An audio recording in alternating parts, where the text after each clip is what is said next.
You know, a stone's throw, a couple runways away from Gowan Field, is the Boise Airport. It's the transportation hub that's been at that location since 1938. Before that, as we've talked about before here on the 208, Boise's airport was located where Boise State is now. You know who still remembers landing at that original gravel airstrip? Someone who is celebrating her birthday today and who 24 years ago was honored with an induction into Idaho's Aviation Hall of Fame, class of 1999. Elaine Hunt McCallie, and this is her picture located near the baggage claim at the Boise Airport, as well as a few other airports, apparently, according to Nancy, who texted us this morning, who also let us know today Elaine turns 105. By blowing right by the century mark, that isn't the only claim to fame for Elaine. Becoming one of the first 4 women in the Gem State to get a pilot's license wasn't even the only ground broken by Elaine in her brief career as a pilot. It says why she is known for her, well, what she's done on her Aviation Hall of Fame plaque, if you ever see it. But we wanted to hear it from Elaine herself, who on this day in 1918, she was born 5 months before the end of World War I. Monday is usually lawn day at the McCallie house in Mountain Home. But this 105 isn't a usual Monday. That's pretty amazing. Inside, Yeah, I think it is. I don't mind telling my age now. Nothing much, just Elaine McCallie pictures. doesn't mind showing off her scrapbook either. That's me with my friend.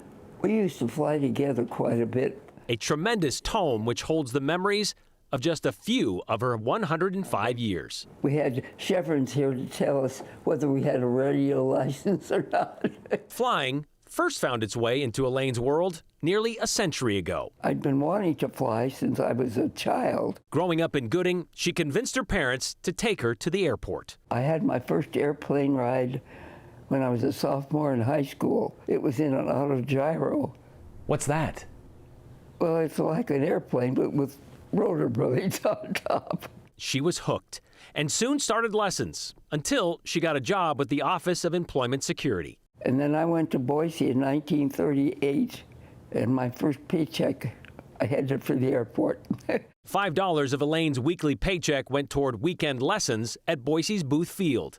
Within a year, Elaine had earned her license. My mother was my first passenger after I got my private pilot's license. So I took off, and after we got up and kind of circled, she says, "Can't we just turn around and land?"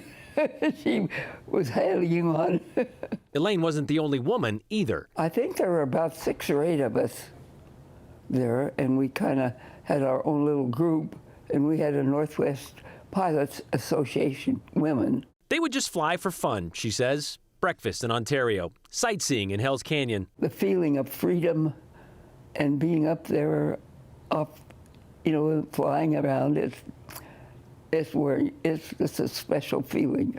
I didn't plan on making a living of it ever. No, I didn't. I just wanted to fly. Then, in April 1940, Elaine made another maiden voyage, becoming the first woman in Idaho Has commercial pilot's license. to get a commercial pilot's license. The first one.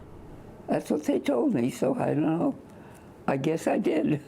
For Elaine, it just meant covering the cost of the plane. I could then take, paying passengers, and I did do that on weekends. Until one weekend in 1941, Sunday, December 7th. And I think it was the day the war started.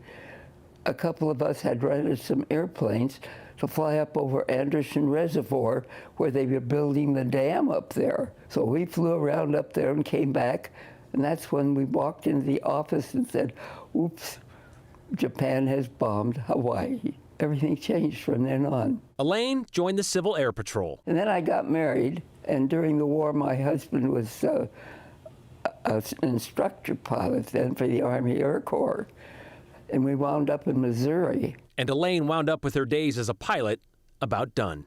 Oh my, it was after the war. That was the last time Elaine flew a plane. Oh, I'd say in the 1940s, after the war. Do you regret that? Oh, kinda, yeah.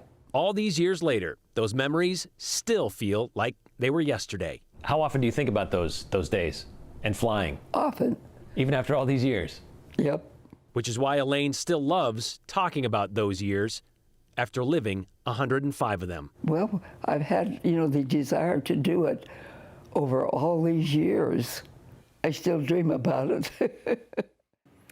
Okay, so just because she hasn't piloted a plane by herself in more than 70 years doesn't mean Elaine hasn't flown. In fact, Nancy's husband, the woman who texted us this morning, her husband, Skip, he is a pilot. And he plans to take Elaine for a flight in his Cessna in a couple of days, something he's been doing for Elaine for several years around her birthday. Elaine had a party this past weekend with nearly 36 family and friends, including her great-grandkids, showing up from all over to celebrate her 105th. Today was such a busy day for Elaine, she had to miss her trip to the gym, which she visits 3 times a week, by the way. Oh, how does she get there, you ask? Of course, she drives herself, having had her driver's license renewed 2 years ago at 103.